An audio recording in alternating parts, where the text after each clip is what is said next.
Bien sûr, nous continuons à dire Haïti chérie, bien que le pays soit misérable. Quantité de gens se disent, il vaudrait mieux vivre à l'étranger. Et puis cependant, on voit les gens continuer à vivre ici, on voit les gens revenir vivre ici. Mais oui, Haïti est une patrie. Je ne cesse de le répéter. Haïti est une patrie, une authentique patrie. J'ai fait des pratiques pour toutes les îles de la Caraïbe. Vous savez que j'étais pendant 5 ans près directeur de l'Institut des Relations Internationales de l'Université of the West Indies. Et à ce titre, mon institut couvrait l'ensemble de la Caraïbe anglaise. Arrivé là, je l'ai étendu à la Caraïbe hispanophone et francophone. Eh bien, imaginez-vous qu'à la faveur de ces voyages dans les différentes îles, j'ai tâté le sentiment national. Nulle part, le sentiment national n'a l'intensité et la qualité du sentiment national haïtien. Je ne le dis pas parce que je suis haïtien, mais c'est un fait. Notre histoire nous a marqués. Notre histoire nous a identifiés. Et si aujourd'hui nous sommes si malheureux, c'est parce que nous nous rendons compte que nous sommes des êtres déchus par rapport à ce que nous devrions être. Mon grand-père, en mourant, juste avant de mourir, la veille de sa mort, c'est le journal Le Soir qui rapporte ces mots, et Roger Gaillard l'a cité aussi. Mon grand-père écrivait de sa main de mourant, il devait mourir quelques heures plus tard, il disait « Haïti, patrie chérie, des fils dégénérés t'ont trahi. » Des fils dégénérés t'ont trahi. C'est ça le problème. Nous sommes, je ne parle pas de tel individu qui peut briller, qui peut être un homme extraordinaire sur la scène internationale. Excusez-moi, je sais ce dont je parle.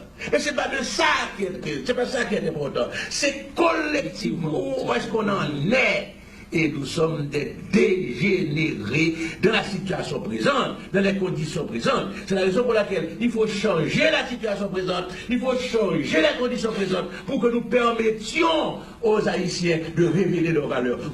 Mais il faut à tout prix remonter la pente. Écoutez, ne désespérons pas. J'aime dire deux choses. D'abord, dans les morts de les collines d'Haïti, combien de petits Christophe sont là qui n'ont pas la chance de devenir des petits Christophe à cause du système social, qui ne leur donne pas cette chance. Ah oui, il faut créer un autre système social qui crée l'égalité des choses. À ce moment-là, chacun prend cette chose. Dans les mondes, il y a des petits Christophe qui attendent. Il y a des petits qui sont de verdure qui attendent. Il y a d'autres, il y a des hommes de valeur, il y a des firmins qui attendent. Dans les mondes, à l'heure actuelle, on ne leur donne pas, la société ne leur donne pas leur chance. Je dis dans les mondes, évidemment dans la ville, dans la bourgeoisie aussi, attention, moi je ne suis pas sectaire. Je dis que partout il y a de la valeur, partout il y a de la compétence, partout il y a de l'honnêteté. Ne faisons pas de sectarisme en excluant telle catégorie sociale des possibilités qu'Haïti referme pour son développement. C'est la première chose. Mais deuxièmement, regardez les Haïtiens quand ils ont la chance d'aller dans un autre pays. Regardez leur position, regardez ce qu'ils font, regardez des hommes qui brillent, des hommes qui sont au premier plan, des hommes qui sont de classe internationale. Ces hommes viennent de très fond du pays que nous appelons le pays profond précisément, et voilà que ces hommes occupent des places éminentes dans une société qui leur donne au moins les moyens de s'épanouir. Il faut comprendre cela. D'une part, l'existence d'hommes de valeur qui ne peuvent pas devenir des valeurs chez nous, d'autre part, l'exemple d'hommes qui allaient à l'étranger brille de classe internationale, bien entendu, mais les Haïtiens.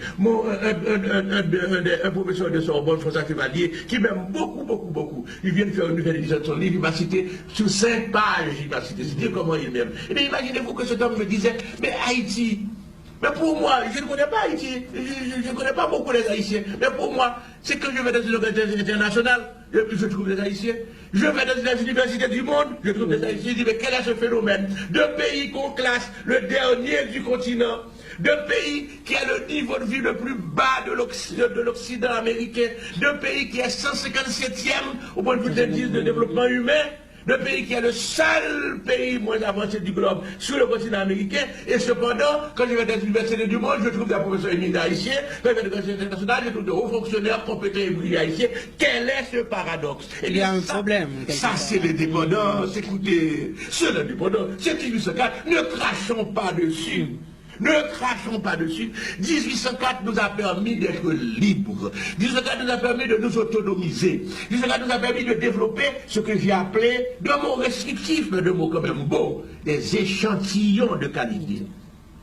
On peut reprocher au pays de s'être sacrifié pour produire des échantillons de qualité, d'avoir sacrifié tant d'hommes pour produire des échantillons de qualité. Quelques échantillons. Mais, nous avons produit des échantillons de qualité. Et ce n'est pas seulement au niveau des hommes. Je disais encore à Paris, il y a de la semaine dernière, ceci, qui a étonné l'assistance. J'ai dit, écoutez, vous réalisez pas qu'Haïti est synonyme de qualité? Tout le monde est là, petit sourire, là, quoi, parce qu'on attendait mon développement. J'avais pas encore dit mon développement. Haïti, qualité. Tout le monde sait qu'Haïti, c'est la crasse. Comme disait l'autre, c'est la crasse. Il dit, attention. Non seulement nous avons eu des hommes de valeur, j'en ai cité quelques-uns, que les grands intellectuels du monde ont reconnu comme leur héros.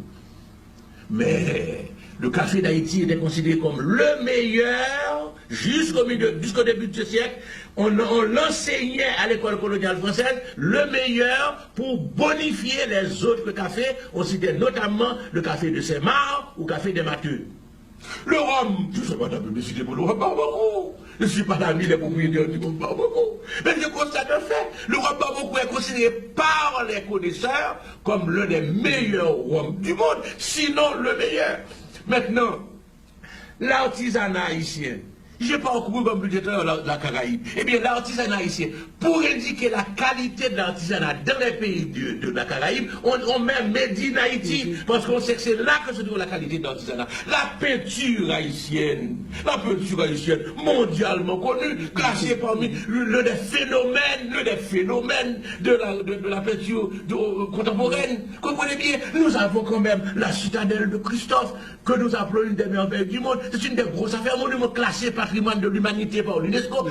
Haïti était synonyme de qualité. Et c'est pourquoi l'effondrement est si attristant. Nous étions, comme disait Edmond Paul, à cette hauteur étonnante. Et nous tombons au niveau de toutes les objections. Voilà le problème. Et certainement, nous ne pouvons pas descendre plus bas. Non. Ah, écoutez, nous le disons chaque jour. Et à chaque siècle, peut-être. Cependant, nous continuons à explorer les bas-fonds. Nous continuons à patauger dans les bas-fonds. Chaque jour, nous disons, ça ne peut plus aller plus bas, ça ne peut plus continuer.